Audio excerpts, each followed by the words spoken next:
Yang ketujuh, pendidik dan tenaga pendidikan yang belum menerima vaksin COVID-19 untuk pelaksanaan tugas pembelajaran atau bimbingan pendidik dilakukan melalui pembelajaran jarak jauh dari rumah atau daring.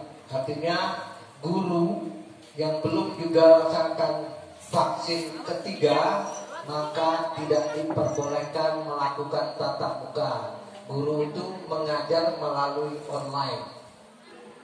Yang kedelapan, dalam pelaksanaan pembelajaran atau bimbingan pendidik terhadap siswa-siswi yang belum mendapat vaksin COVID-19 sebagaimana dimaksud dalam angka 4 agar memfasilitasi siswa-siswi untuk pembelajaran jarak jauh. Jadi Bapak Ibu bukan dilarang untuk belajar, silakan belajar tapi tidak tatap muka, tidak di sekolah melalui online seperti yang dijelaskan oleh Ibu Wakil Kepala Sekolah tadi bahwa pembelajarannya online, tapi biasanya tidak maksimal hasilnya. Anak-anak kita mungkin perhatikan online dia rupanya main game online, bukan online pelajaran. Jadi Bapak Ibu akan bertambah tugasnya untuk mengawasi anak, menggantikan gurunya di sekolah jika pembelajaran secara online. Inilah edaran oleh Bupati yang harus kami jalankan untuk siswa-siswi kita di sekolah. Demikian mungkin tambahannya. Ada lagi Bapak Ibu? Assalamualaikum warahmatullahi wabarakatuh. Perkenalkan, nama saya Ferry Irawan. Saya mewakili sebagai salah satu orang tua murid. Dengan segala hormat, saya ingin menanggapi sekaligus bertanya pernyataan yang disampaikan oleh Ibu Dokter tadi, bahwasanya semua penyakit itu boleh divaksin tanpa terkecuali. Dan di sini yang ingin saya tanyakan, semisal terjadi kemungkinan terburuk seperti yang telah terjadi di kebanyakan berita baik di TV maupun media sosial, apalagi itu berkaitan dengan vaksin dengan jenis AstraZeneca, sudah banyak sekali kasus setelah divaksin jatuh sakit, kemudian jeleknya meninggal. Jadi semisal saya mewakili adik saya kebetulan ada riwayat tipes. Dengan kemungkinan terburuknya, semisal terjadi hal-hal yang tidak diinginkan, pertanggung jawabannya dari mana? Siapa yang bertanggung jawab? Itu yang pertama. Siapa yang bertanggung jawab dan dipertanggungjawabkannya bagaimana? Yang kedua, sekarang kan sudah masuk vaksin ketiga, yaitu booster. Pertanyaan saya, apakah di kemudian hari bakal ada lagi vaksin tambahan? Entah itu yang kesekian kalinya, entah itu nanti datang lagi Deltacron apa Omicron, popcorn segala macam. Apakah mungkin bakal ditambah vaksin lagi?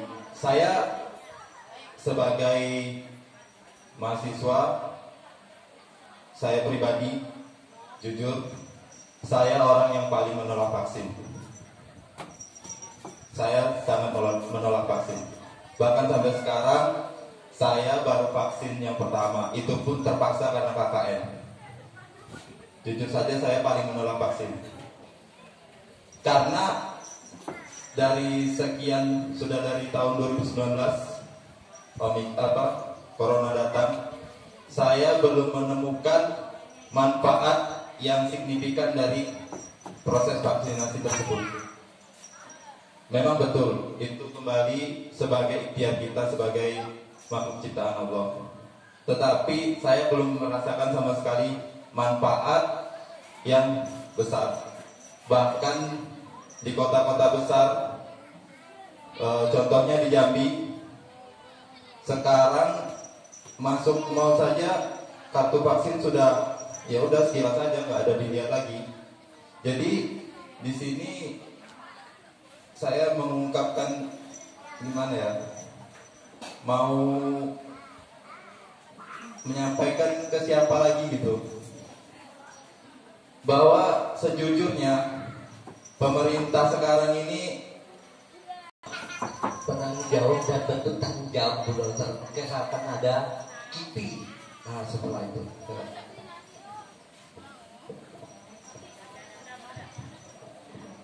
Tapi pertanyaan dan pertanyaannya masa pertanggungjawaban. Jadi misalnya terjadi KIPI, kalau misalnya bukan KIPI, kejadian ikutan pasca imunisasi. Nanti kalau memang terjadi hal-hal seperti itu, biasanya kita melapor di dinas, nanti ada tim khususnya, tim KIPI, dan sertifikat yang secari kata putih itu biasanya diambilkan tuh juga nomor. Ada nomor yang bisa dihubungi kalau memang terjadi hal-hal KIPI yang berkaitan dengan KIPI, bisa dilaporkan langsung oleh si penerima vaksin atau lapor ke puskesmas, ke tim vaksinator, tim ke puskesmasnya. Nanti kami melaporkan ke dinas. Seperti itu, bentuk pertanggungjawabannya seperti itu kalau memang terjadi hal-hal yang tidak diinginkan atau hal-hal yang berkaitan dengan KIPI. Itu masalah pertanggungjawaban ya. Terus masalah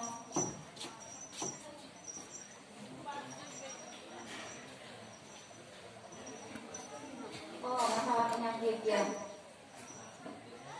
Ya, adik. Masalah ya. Tidak menutup kemungkinan. Ya, untuk sekarang saya hanya bisa bilang tidak menutup kemungkinan kalau memang nanti kedepannya masih ada kasus atau ada varian baru, kan kita nggak tahu. Tetap tidak menutup kemungkinan akan ada dosis keempat dan dosis kelima.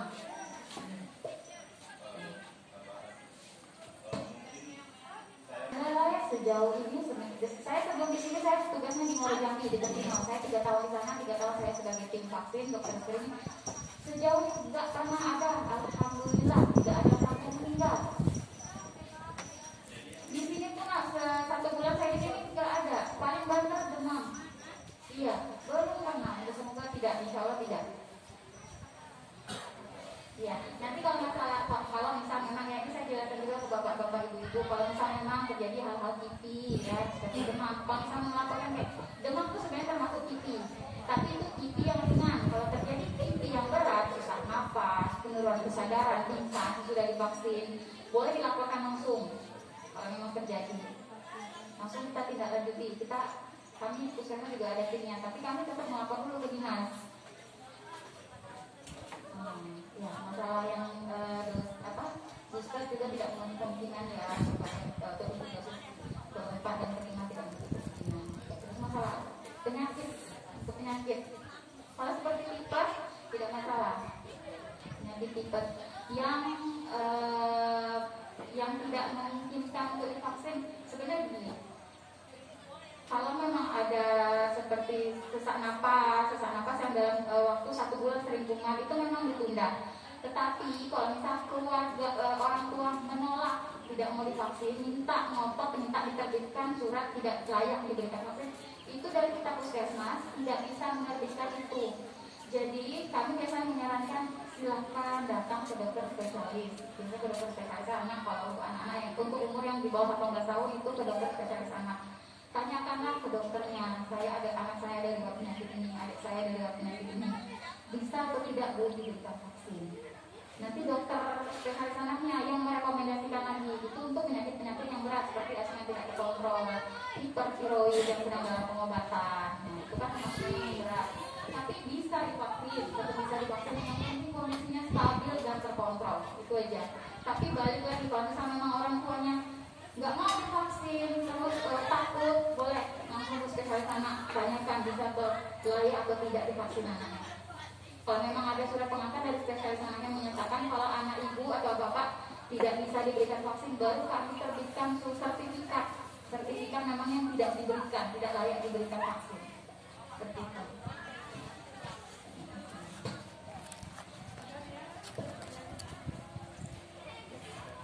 Silakan.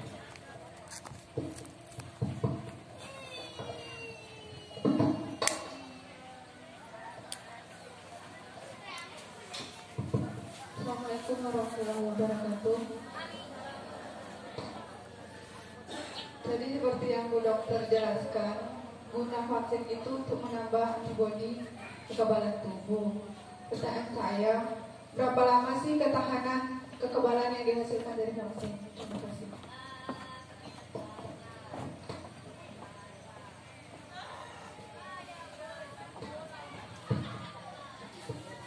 Oke, kalau untuk berapa lama, berdasarkan penelitian yang sudah dilakukan untuk kekebalan antibodi yang didapatkan, yang bukan secara alami. Jadi sebenarnya gini, saya jelaskan dulu.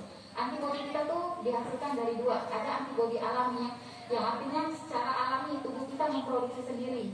Dan yang kedua antibodi tambahan, itu kan kita dapat dari imunisasi ini, jenis vaksin yang kita dapat. Nah, untuk berapa lamanya? Maksimalnya 6 bulan. 6 bulan dia akan menurun seiring waktu. Minimalnya 3 bulan. Sebenarnya ada, kalau mau alat untuk pemeriksaan kadar antibodi dalam tubuh, ada memang alat, tapi lumayan mahal harganya untuk satu kali pemeriksaan. Jadi kita dicek ya, pakai darah kita dicek, nanti dilihat berapa kadar antibodi kita. Kalau misalnya memang udah mulai turun, jenis vaksinnya atau penyakit ini, kalau misalnya mau disuntikan lagi jenis vaksin ini bisa langsung mahal alatnya. Jadi patokan kita waktu 6 bulan, 6 bulan minimal 3 bulan. Gimana? Itu jelas. Ada tambahan? Ini tadi Bu, yang pertama kapan pelaksanaan booster untuk siswa. Yang kedua tadi kesiapan puskesmas. Tadi saya sudah menjelaskan bahwa ketika ada jadwal vaksin si A misalnya ditunda nih minggu kemarin, sekarang dia perlu untuk surat menyurat. Berpikir kalau ditundanya hanya karena batuk dan segala macam, pasti dokter merekomendasikan itu ditunda. Itu berlakunya kemarin karena ketika itu. Nah hari ini ketika dia mengurus, maka kami akan menyarankan untuk ke puskesmas. Insya Allah puskesmas akan siap karena vaksinnya sudah ada. Diperiksa lagi, ditanya lagi, masih batuk, pilek dan segala macam atau tidak. Silakan untuk menjelaskan jadwal booster untuk siswa sudah ada. Kalau masalah jadwal booster untuk siswa untuk saat ini belum ada. Kita juga menunggu instruksi dari Dinas Kesehatan, Pak. Jadi untuk ini sasaran kita hanya baru.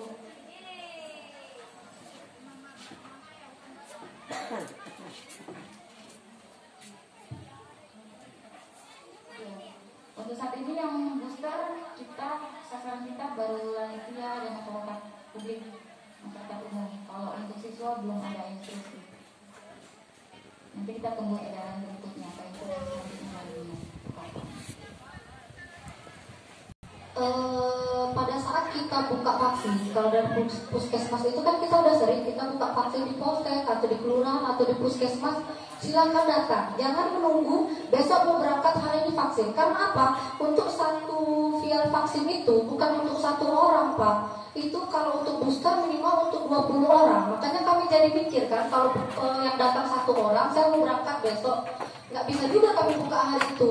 Makanya kalau ada vaksin, silakan. Jangan menunggu-nunggu, oh masih belum butuh nih, masih belum perlu. Jangan nunggu besok mau berangkat, hari ini divaksin, kami nggak bisa buka. Karena untuk satu vial itu untuk 10 orang, untuk 20 orang, nggak bisa langsung untuk satu orang satu gitu. Iya, jangan nunggu butuh baru datang. Kami pun jadi bingung. Oke, misalnya butuh datang, kami bawa kawan nih 10 orang, oke kita buka. Tapi kalau cuma datang satu orang, kita mungkin nggak bisa buka ya Pak ya. Makanya selagi ada kami mau buka vaksin, silahkan datang Bapak-Bapak Ibu-Ibu. Jangan menunggu ada keperluan atau ada kebutuhan baru datang. Karena bukan kami nggak mau, kami bingung. Kalau itu udah ngebuka, itu sisanya bakalan rusak. Harus dipakai hari itu juga. Ya, paham ya Bapak-Bapak Ibu-Ibu ya. Jadi kalau misalnya ada buka vaksin di polsek, di puskesmas, ataupun di kelurahan atau dimanapun, silahkan datang. Jangan menunggu baru butuh. Karena kan kita tahu ya pemerintah sekarang semua disekat. Misalnya ambil bantuan harus ini, ambil ini, berurusan ke polsek, berurusan ke kelurahan harus pakai surat vaksin. Kita kan tahu itu kan bakalan perlu, pasti perlu. Ya ibu-ibu bapak-bapak ya. Jadi selagi ada vaksin buka, oh kalau memang sudah waktunya datang aja, nggak apa-apa. Jangan besok mau berangkat hari ini mau vaksin kita bingung. Bukan kita nggak mau buka, kita siap melayani, tapi kalau nggak cukup orangnya kita nggak bisa buka. Karena nanti vaksinnya rusak sisanya, nggak bisa. Kita pun kena marah sama orang Dinkes kan, itu kan uang anggaran berarti ya Bu ya. Paham ya Pak ya?